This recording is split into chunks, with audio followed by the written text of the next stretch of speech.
for those that do have it, inform their families that this student might have tremendous potential in songwriting, in music in general. Today, I have Bryan Woolbert with me, and it's time we discuss being a musician and an audio engineer. Bryan, thank you for joining me today. Hi, Dan. Thank you so much for having me. It's an absolute pleasure to be here. I'm happy you're here. Obviously you already know this, but I'll share with the listeners and viewers. I stumbled across Bryan on the boardwalk at the beach. He was there playing, and he had a business card. I went and took the business card, reached out, and said, "Hey, I'd love to chat with you about what it's like being a musician and audio engineer." And voila, Bryan decided to join us, which I'm absolutely, totally stoked about. Me too. And now we're here, and I'll tell you, it's been quite the journey. So, Bryan, you are obviously both a musician and an audio engineer. So I'd like to start with, let's talk about a typical day for you. What is when you're either working as an audio engineer or working as a musician, one of those, what's a typical day like for you? It really depends on the project or the thing that I'm working on. And as a musician and audio engineer, a lot of us, especially those of us that are fully independent, have multiple jobs. And so my day could be drastically different depending on what I'm doing. Yesterday, for example, I was spending half the day writing keyboard presets, for some upcoming performances. The other half of the day, I was working on my website, doing some updating to a couple of the pages. So, it totally depends. And, there are days where I'll be working on one thing, and then somebody will send me a text message, and all of a sudden I'll need to change my schedule. Oh, you have a performance in two days, 2 weeks, whatever. So then I need to work on the music that they're requesting. It's very dynamic, I think is the key word here. But the other thing I want to mention too about my daily schedule, really, there's a lot of hours that go in this business that you don't get paid for. Photo editing, graphics, these are not my main career, not by any means. In fact, as a visually impaired person, they can even be challenging sometimes. But, I've got to overcome those challenges. I'm thankful for the very small amount of vision that I do have.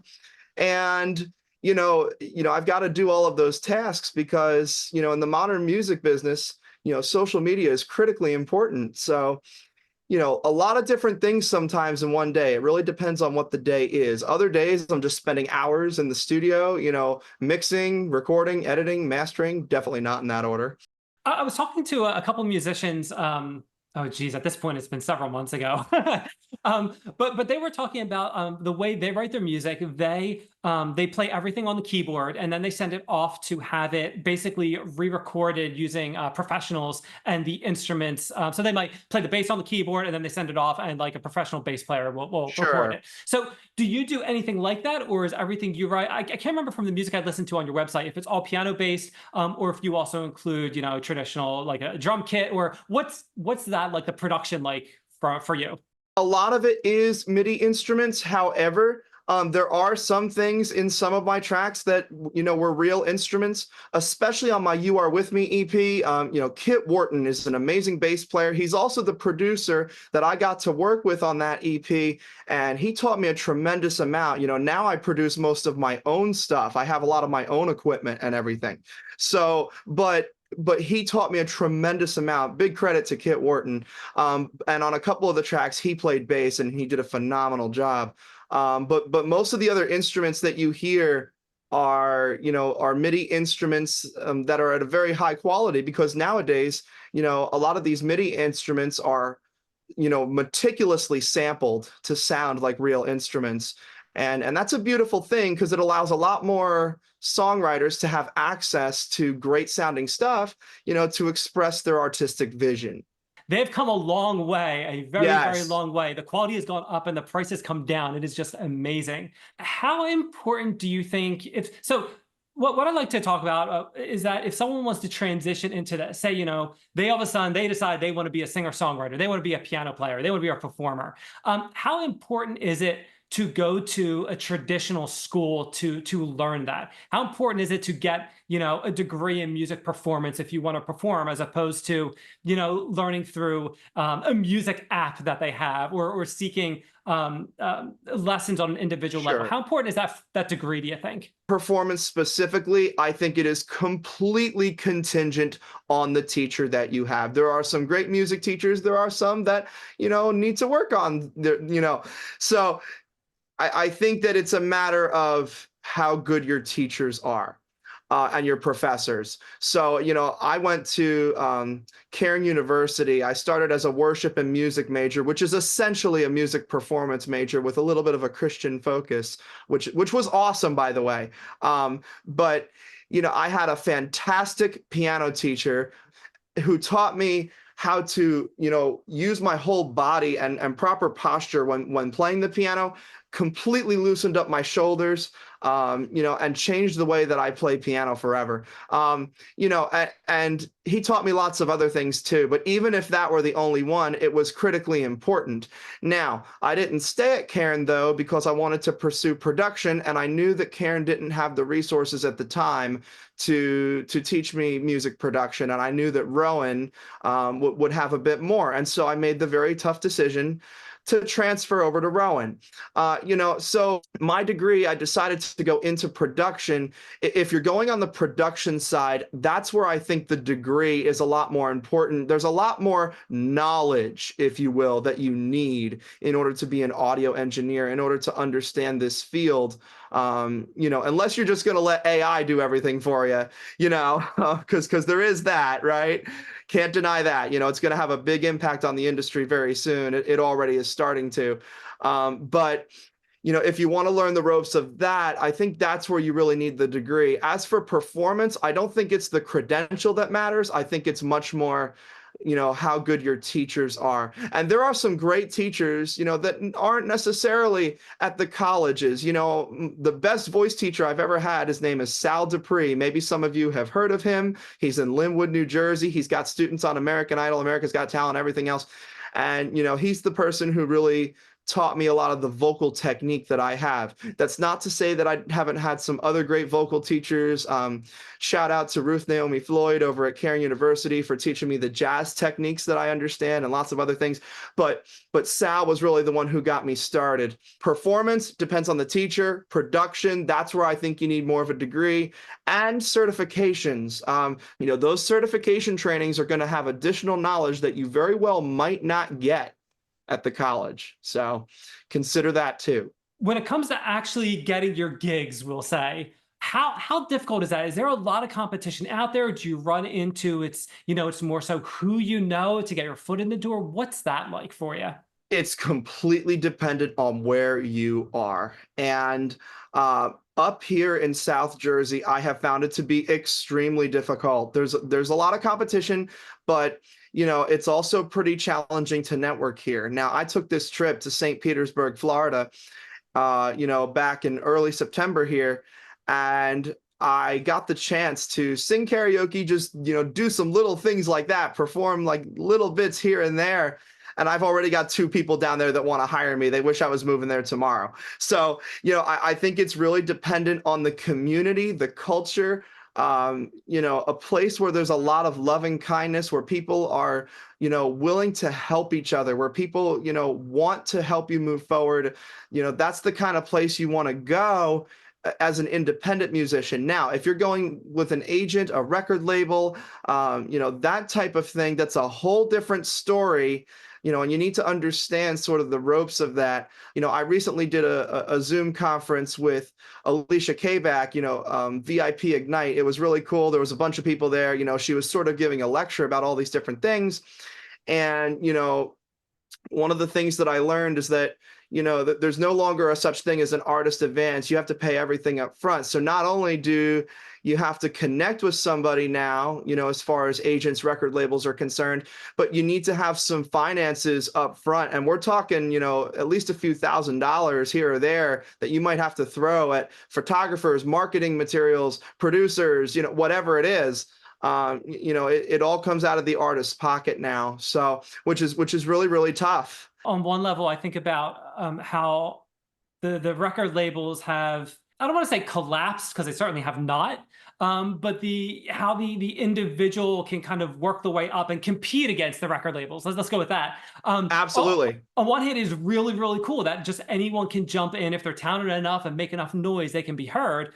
But on the same token, it's like everyone else can do that too. And all of a sudden you're competing with could be tens of millions, hundreds of millions of, a billion people, Right. your music and then their music, and trying to cut your way through. Absolutely. And, this brings me to a video that I watched on YouTube recently. I was watching the story of Austin Foreman.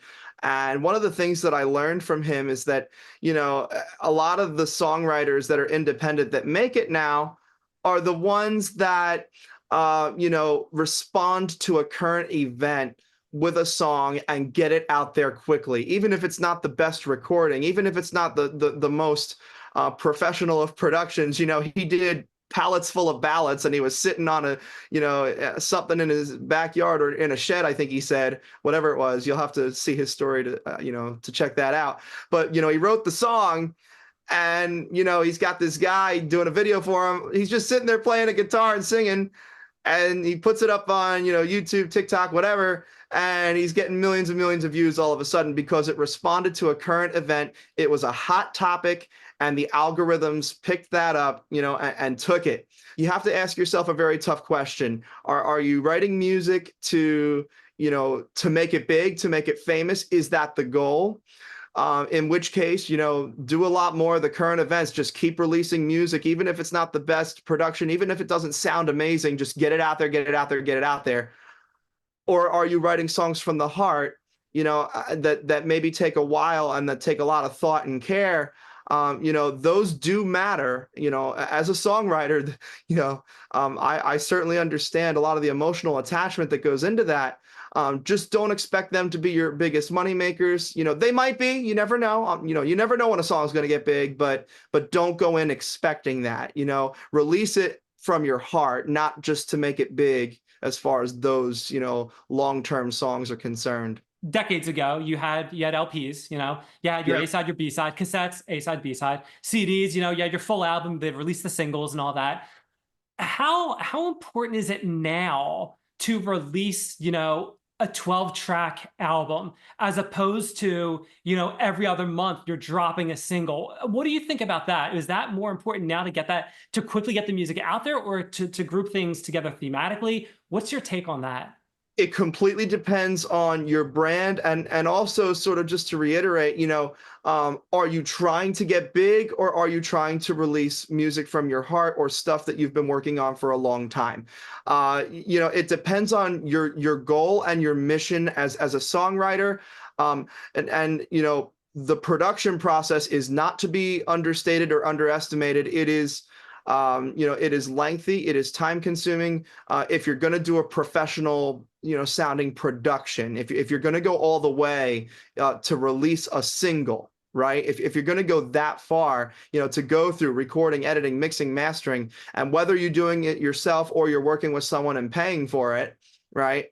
There's a lot that goes into that. So, it also depends on your budget for a project. Is it easier to pay a producer to do 6 tracks like an EP, which have become very popular in recent years? A lot of what I've released are EPs, 4 or 5, 6 songs, something like that.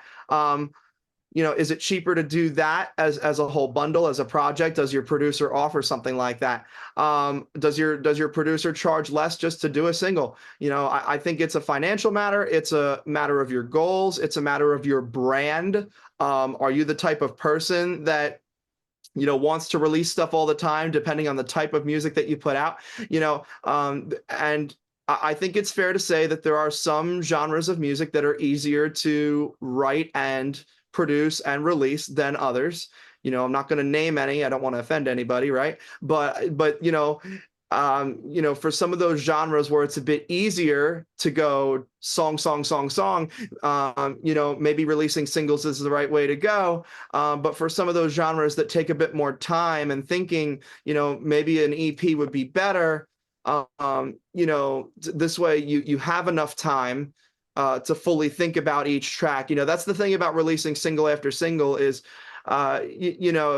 you're constantly going from one thing to the next, and sometimes in the midst of doing an EP or an album, maybe you'll do one song and you'll do another song and you'll say, oh, I should have done this in that song, in the production. I want this to sound more like that, right? So you'll have the opportunity to go back and make that change, whereas if you're doing single after single after single, right, you release one, it's out there, it's done. When I was talking to the musicians from Our Truth Music, they're twin sisters. I spoke to them. Like, these are the two I was talking about before.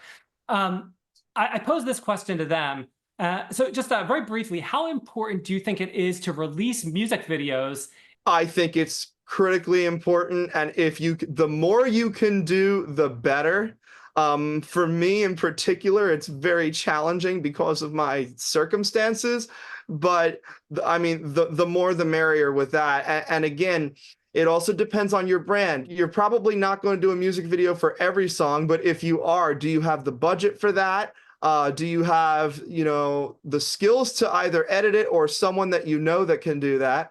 Do you have what it takes to do that? It's a challenge, but it's an awesome challenge. And if you are the type of person that is capable of doing that, go with it, because anything that's has a moving picture is going to be a lot more well received generally than just audio itself.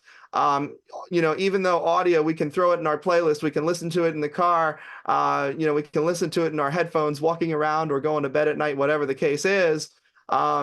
People love eye candy, as they say, right? One thing I like to do when I'm speaking with my guests, I like to give them the opportunity to talk about a project they're working on, a cause they believe in. If you want to talk more about your music, I like to kind of leave it open-ended. So Bryan, the floor is yours. Thank you so much, Dan. And today, I think I want to focus on something that I've talked about a little bit. A lot of people know that I have a special condition called chromaesthesia, which is a form of synesthesia. That's the more well-known term, which means that I see colors in music.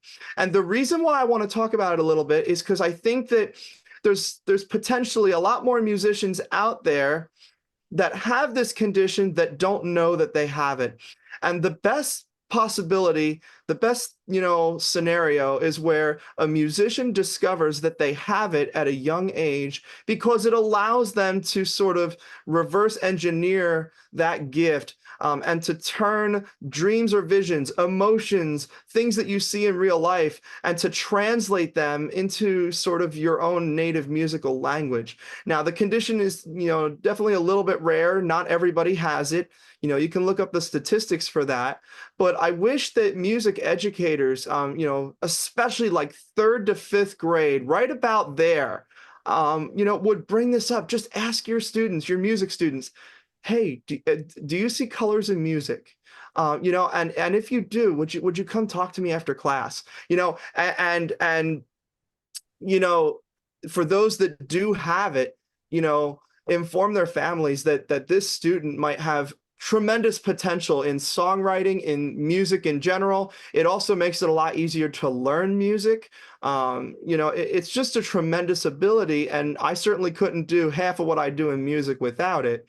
So it's something that you're born with. Again, it's not something that everybody has, but for those that do have it, I just want every musician that has it to have the opportunity that I've had to unlock its full potential for learning music, for songwriting, even for production. I hope that helps a lot of people, and I wish the very best to all of my fellow musicians, producers, and all of you out there. God bless you guys. Bryan, it's been absolutely awesome having you on Time We Discuss, and we got to learn what it's like to be a musician and an audio engineer. Thank you so much, and I hope that this helps a lot of people. My vision is to help others, to bring positive change to this business, and so I hope that this can do that.